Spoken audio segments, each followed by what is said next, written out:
ചെട്ടിനാട് 11,000-ലധികം ചെട്ടിയാർ മാൻഷൻസും നാട്ടുകോട്ടെ ചെട്ടിയാറിന്റെ സ്വാദിഷ്ടമായ ഭക്ഷണവും കണ്ടാങ്കി സാരീസിന്റെയും ഒക്കെ നാട്.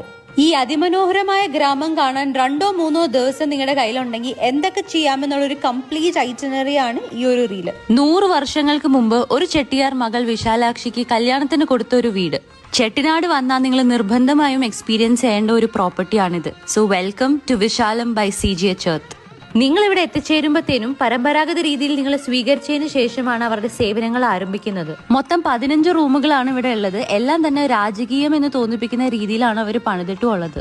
വൈകിട്ട് ഒരു കുക്കിംഗ് ക്ലാസ്സോടെ ഒരു ചായയും കുടിച്ച് നേരെ പോയത് ഇവരുടെ തന്നെ വില്ലേജ് വാക്കിംഗ് ടൂറിനാണ്. ഒത്തിരി ചെട്ടിയാർ വീടുകളും കണ്ടുകൊണ്ടേൻ ഷൂട്ട് ചെയ്ത ചെട്ടിനാട് പാലസും ഒക്കെ കണ്ട് ആ ദിവസം അവസാനിപ്പിച്ചത് നല്ല ചെട്ടിനാട് ഞണ്ടടങ്ങിയ ഭക്ഷണത്തോടെയാണ്. പിറ്റേന്ന് വെളുപ്പിന് ഓൾഡ് റെയിൽവേ സ്റ്റേഷൻ റോഡിലൂടെ സൈക്കിൾ ചവിട്ടി വന്നതിന് ശേഷം ഷെഫിന്റെ ചെട്ടിനാട് ബ്രേക്ക്ഫാസ്റ്റ് കഴിക്കാം. പിന്നെ ഇവിടെ പറഞ്ഞു കഴിഞ്ഞാൽ ഇവര് തന്നെ നമുക്ക് സാരി മുണ്ടും ഒക്കെ കെട്ടിത്തരും. എന്നിട്ട് നേരെ ആത്തൻകുടിയിലേക്ക് വിടുക. അവിടെ ആത്തൻകുടി പാലസും ടൈൽ മേക്കിങ്ങും ആന്റിക് മാർക്കറ്റും ഒക്കെ കാണാം. അടുത്ത ദിവസം കോലം വരച്ചതിന് ശേഷം ആ ഗ്രാമം മൊത്തം കാളവണ്ടിയിൽ ചുറ്റിക്കാണാൻ നല്ല രസമാണ്. കൂട്ടത്തിൽ നിങ്ങൾ ചെട്ടിനാട് സ്നാക്ക് മേക്കിംഗ് ഫാക്ടറി എന്തായാലും മിസ് ചെയ്യരുത്. പിന്നെ വിശാലത്ത് വന്നു കഴിഞ്ഞാൽ ഇതുപോലത്തെ നമ്മളെ കുട്ടിക്കാലത്തെ കുറെ ഗെയിംസും വലിയൊരു സ്വിമ്മിംഗ് പൂളും ധാരാളം അധികം ഇൻഡോർ ആക്ടിവിറ്റീസ് അവിടെ ഉണ്ട്. അപ്പൊ നെക്സ്റ്റ് ടൈം നിങ്ങൾ കാരൈക്കുടിയിൽ വന്നാൽ വിശാലത്തിൽ താമസിക്കാൻ മറക്കണ്ട.